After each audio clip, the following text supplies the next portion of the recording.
All right, here we go. We're back with Modern Classics, and we cut out earlier just to go make a quick notch with the Dremel tool on the Vltor stock. And really, it's just a slight modification, and some people would probably say like, "Oh, that's no big deal," but for me, it's personalizing this weapon. It's wasn't quite 100%, so just that little finesse there fine tunes the piece or the machine or your weapon.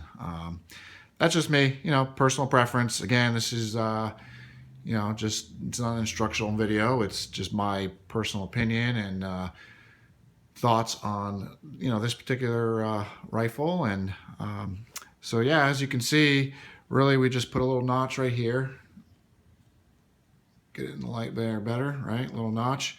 And so right now it locks in the second position. And before earlier, when we slid it to the first position, it would come close, but would stop just short of locking in place. And for me, that's what it really came down to. I wanted this thing to lock in place on the first position, if that's how I intended it. So right there, locks in place.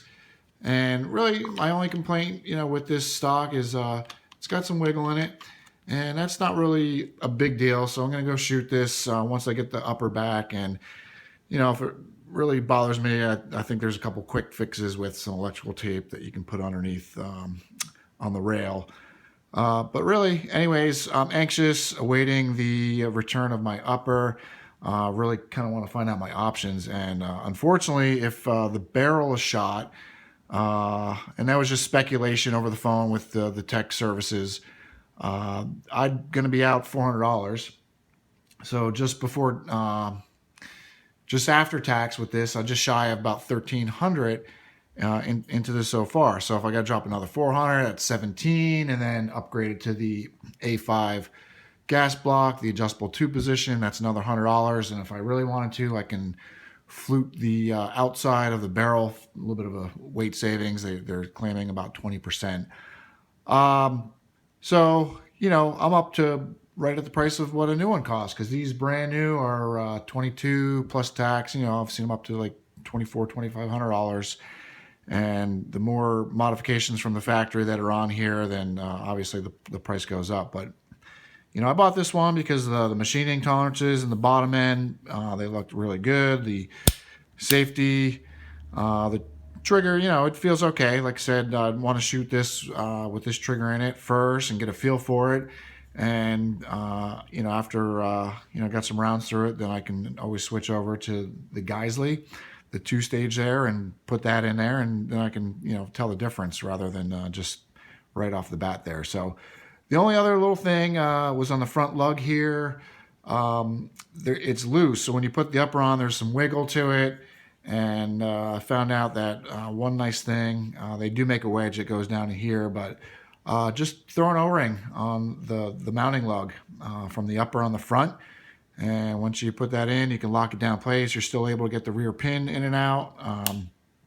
And it locks it up nice and tight, really no wiggle. So yeah, these pins feel like they're good in here, and the whole lower feels like it's in pretty good shape. And my joke to tech services was that I hope I didn't spend $1,300 on a lower, meaning that the upper's junk, So between the bolt carrier assembly, the nickel boron lining on there being chipped off, there was a section about 3/4 of an inch long that was just chipped away, and it sounded like they're going to take care of that. And I was hoping they'd go upgrade me to a 1-piece bolt carrier, but 2-piece will be fine. I'll shoot it till I break it, and then if I have to buy a 1-piece down the road, I think really if you're going to be shooting this semi-automatic, not really going to be an issue. It's when you get into the full auto, it puts a lot of strain on that piece there. But for me, it's choices. There's always AR or AK or AR. In the AR family, if you just want to talk about that just alone, you got your DI and your piston. And for me, I wanted a piston gun, and they have a self-cleaning piston assembly, and it's supposed to be one of the best in the business. So that's why I chose this weapon. And definitely disappointed. I got home, broke it all down, cleaned it all up, and then noticed these things that you can't necessarily inspect in the gun shop. And I did buy it from a local shop, so we'll see where that goes. And really, like I said, just this quick little modification here. So locks in the number 2 position and locks in number 1, and see that's not going anywhere. So for me, that, the O-ring, and if I can, get the A5 2-position gas block switch, then I might do that. And if the barrel shot, then maybe I'll upgrade to the fluted. So, but we'll see what happens. They're supposed to measure it, check the throat gauge on it, and see if the barrel's worn out. If it's in good shape, no big deal. Then spend $100, put a A5 on there, and rock and roll. So it sounded like also they're going to take care of. There's 2 thumb screws on the rail assembly. You loosen those 2 screws, and then you can take your top rail piece off to get to your piston, so you can clean it.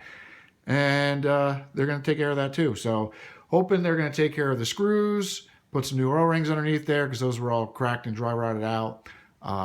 Upgrade me to the new gas block assembly, and then I should have a nice rifle to shoot. So looking forward to it. When all that comes back in, we can make another follow-up to this. And thanks for watching. Again, Modern Classics. Thank you.